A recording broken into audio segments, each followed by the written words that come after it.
The apartment is dim, the kind of dim that makes dishes look forgiven. Your phone lies face down beside the lamp. Your mind buzzes like a vending machine that ate your coins. You plan to scroll for a minute and call it research. You promise the better version of you will start tomorrow.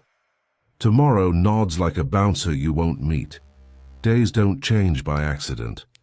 They change by appointment. 5 minutes is enough if you give it a chair, not a grand ritual, just a small page that points you north again. One square of quiet where you speak plainly to the person you answer to most. This is not journaling as performance. It is counsel to self, the way a good friend lowers their voice and says the needed sentence. 3 lines can do it. What mattered, what hurt, what to do once. You don't owe the page eloquence. You owe it honesty and a pace your breath keeps. Marcus Aurelius did this as a tired worker king, writing to steady his breath between problems in uniform. He wasn't crafting slogans for history. He was persuading his own nervous system to act like a citizen again. He returned to himself by visiting the same few truths until they held. 5 minutes now or 50 minutes wasted tomorrow. That is the math. Skip the page and morning arrives with a wobble that takes an hour to sand. Keep the page and the first decision stands up straight. You feel taller by an honest inch. Set the timer, open the spine, and let the ink decide nothing except your next inch. If a day is a ship, this is you adjusting the rudder before the docks wake. There's a single sentence from this page that can cool any room you walk into. Later. Here's the habit, stripped of theatrics. 1 counterweight page each evening or at dawn, 3 short lines. Line 1, what actually mattered today. Line 2, what bent you off course. Line 3, the smallest adjustment you'll carry into the next step. 5 is fine. 3 is plenty. Ink, notes app, back of a receipt. Use whatever lets your hand move. It isn't venting. It's inspection. Venting sprays heat. Inspection names parts and puts them back where they belong. It isn't a list of goals you'll forget by lunch. It is a return to governing values that don't expire when the calendar gets noisy. It isn't a hustle diary that performs momentum. It is a compass that keeps you from walking in circles. A small story. The checklist glowed. Inbox to 0, rings closed, meetings hit their marks.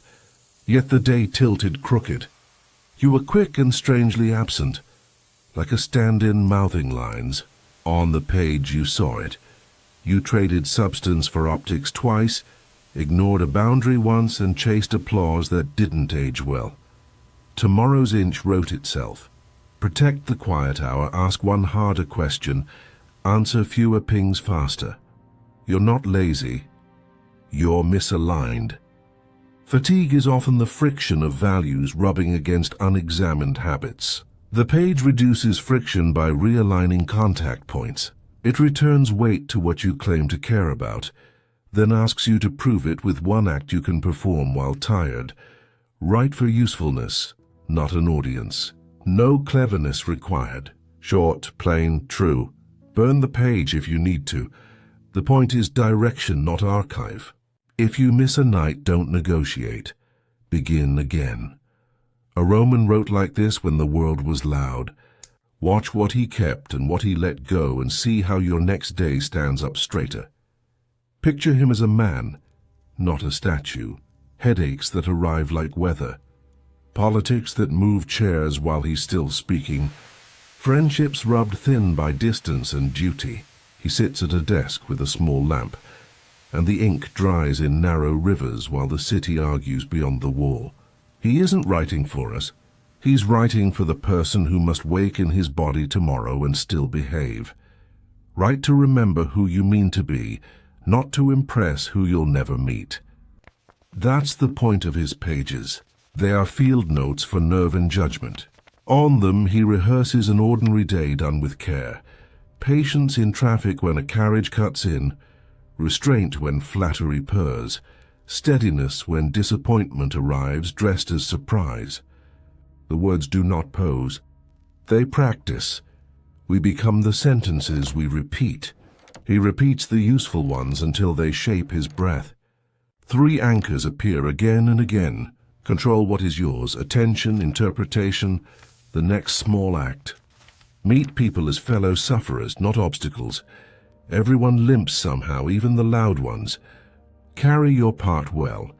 No grand speeches, just the assigned weight, balanced and steady. None of this is glamorous, which is why it works. The page brings him back from performance to proportion. It lets the emperor be a citizen of his own mind before he is emperor in public. The lines are short because the mornings are busy. They fit in the pocket of a restless day. This is reachable. You already own a pen and a lamp. You already know what bent you today, and what would unbend you tomorrow by an inch. Give it 5 minutes, and watch how the nervous system remembers its size. We'll borrow his structure for 2 minutes tonight. No Latin required. Think of a compass set 1 degree truer. No drama, no fireworks, just a tiny tilt.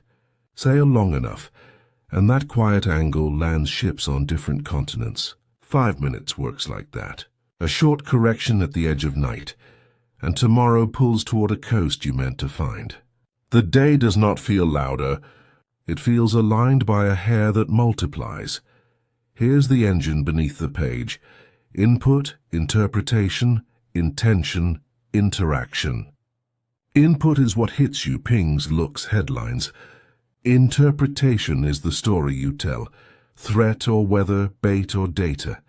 Intention is the aim you choose after the story. Interaction is the move you make in the room. 5 minutes rewrites the second step, so the last 2 belong to you. Change the reading and the day stops reading you. Respect follows those who choose pace, not those who chase noise. Pace permits accuracy. Accuracy compounds into trust. The 5-minute counterweight sets a metronome you can carry into crowds without a word. Decisions arrive cleaner because they were chosen at human speed. Your sentences get shorter. Your questions get kinder and sharper in the same breath. Compare 300 scattered minutes to 5 shaping minutes. 300 go by in scrolls, syncs, and a dozen polite detours that impress no one by evening. 5 set bearings. They pick 1 outcome, mark 1 cost, name 1 next inch. After that, even scattered minutes serve the map instead of smudging it. You spend less energy repairing days you could have guided in the first place. Tiny moves change gradients. The body feels it first, then the room.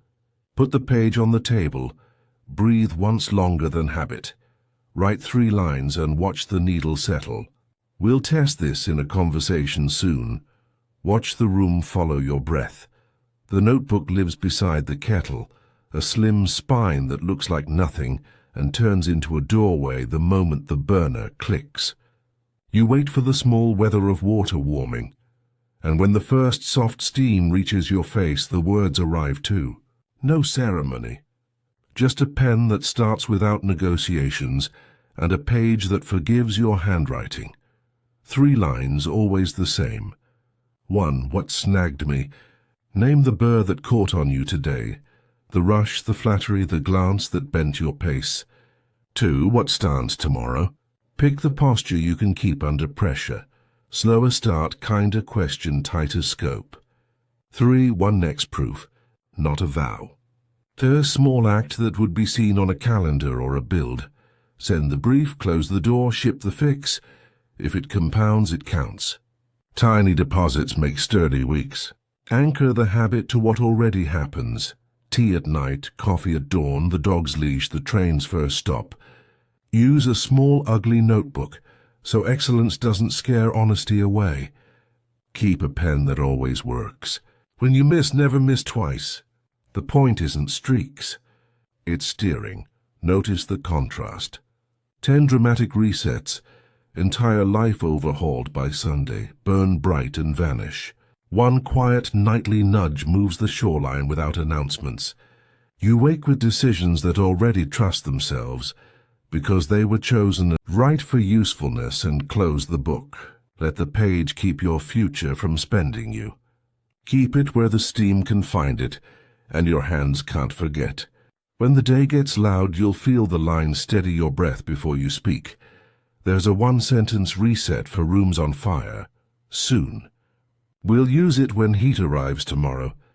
The jaw tightens before you notice, a small vice turning while the screen glows. Your thumb runs the doom scroll like a treadmill that never lands. The calendar stares back with white boxes that somehow feel louder than meetings. You promise yourself one more article, one more thread, one more clever fix for the feeling that will not be reasoned with at midnight. The mind keeps the lights on. The body files a quiet complaint. Fatigue is honest. It is the bill for choices made from panic, not principle. Yeses signed by fear, pacing sold to optics, hours traded for a temporary feeling of being safe. The ache is not accusing you of weakness. It's itemizing misalignment. It asks for smaller promises, steadier breath, and decisions that can stand without spotlights. Your slowness is craftsmanship. It is the part of you that refuses to fake precision, the maker who would rather sand once more than ship regret. Let it protect you. The habit is simple, a counterweight page at night that replaces post-midnight negotiations with standards you can keep tired. 3 short lines. What snagged me, what stands tomorrow, one next proof. No performing, no paragraphs to win approval. Just a compass you can hold while half asleep, right near the kettle or the bedside lamp. Keep the notebook ugly so honesty enters without dressing up. Let the pen decide nothing except the next inch. You will go to bed having paid the day's small debts and wake without running from yourself. Burnout is honest and fixable at night. 5 quiet minutes tilt the gradient of attention back toward you. The room you enter tomorrow will feel less like court and more like workshop. Next, we'll do the 2-minute Roman page together, sleepy, steady, and sized to meet you exactly where you are tonight. The kettle hums like a small animal finding warmth. Night presses gently on the window. You open a slim notebook and let the first blank square calm your eyes. No speeches, just breath. You begin. Step 1. 40 seconds. Name the snag without theater, where I got tangled. Write the burn, not the biography. The rushed yes, the flattery that bent my spine. The message I answered to feel safe. 1 line holds it. The page is a witness, not a court. Step 2. 40 seconds. Name the stance. Choose a virtue word, posture or promise that you can keep under heat. Patience, steadiness, clean edges, fewer words, slower start. Circle 1. Whisper it into the room like a tuning note. Let shoulders drop when the body hears itself. Step 3. 40 seconds. Name 1 proving action for tomorrow by noon. Small, countable, real. Send the brief, protect the hour. Ask the harder question, ship the fix behind a flag. Put a time beside it so the morning knows where to stand. Answer as the owner, not the overflow. Owners set scale. Overflow apologizes. Owners schedule weather. Overflow becomes it. Close the notebook and feel the steam ribbon pass your cheek. The pen scratch still in your bones. The lamp's halo softens. Breathing returns to walking speed. If sleep wants you now, let it find you. If a tear arrives, let it salt the proof. You have named the snag, chosen a stance, and planted 1 marker the sun can see.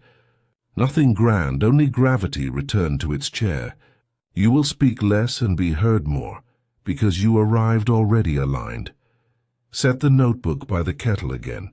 Tomorrow will find the page waiting and take its cue. Bring this page into the conversation test. Watch how it moves the room. The room is already sprinting. Slides flash, heads nod, and the plan accumulates glitter without a flaw. Old you would join the rhythm, add a bright sentence and hope to fix it later in private. New you carries the page from last night like a weight in the pocket. You breathe once, feel the chair, and let speed pass without boarding. Current capacity covers 2 features, A mirror plain as wood. Pen's pause. If we add the third, we risk breaking trust we just repaired. One true risk, no edge. Then the question that invites air. What outcome matters most this week, reliability or spectacle? The acceleration stutters. Someone opens the tracker. Another remembers a dependency hiding in the lights. You offer a next proof, sized for noon. Lock scope to the core, publish a short note explaining why, and measure stick on Monday. Not a speech, a rail. The room tilts toward your tempo. Urgency loses oxygen, because clarity arrived with a pulse that can last. People exhale. The loudest voice lowers without losing face. This is the habit moving in public. 5 private minutes trained the compass. Now it steers the ship. The mirror came from line 1. The question came from line 2. The proof came from line 3. You didn't wrestle the meeting. You tuned it. Respect shows as alignment, not applause. The work begins to stand. Summarize once briefly. 2 features, quality gate intact. Note out Thursday, report Monday. Heads nod because the path feels human. You turn the page inside your pocket and feel the ink finish drying. Keep this cadence. Carry the dock of your breath into quick rooms and let decisions find ground before they find volume. When heat tries to enroll you, we'll use one sentence that cools the room on contact. Here's the line. Small enough to carry and sturdy under heat.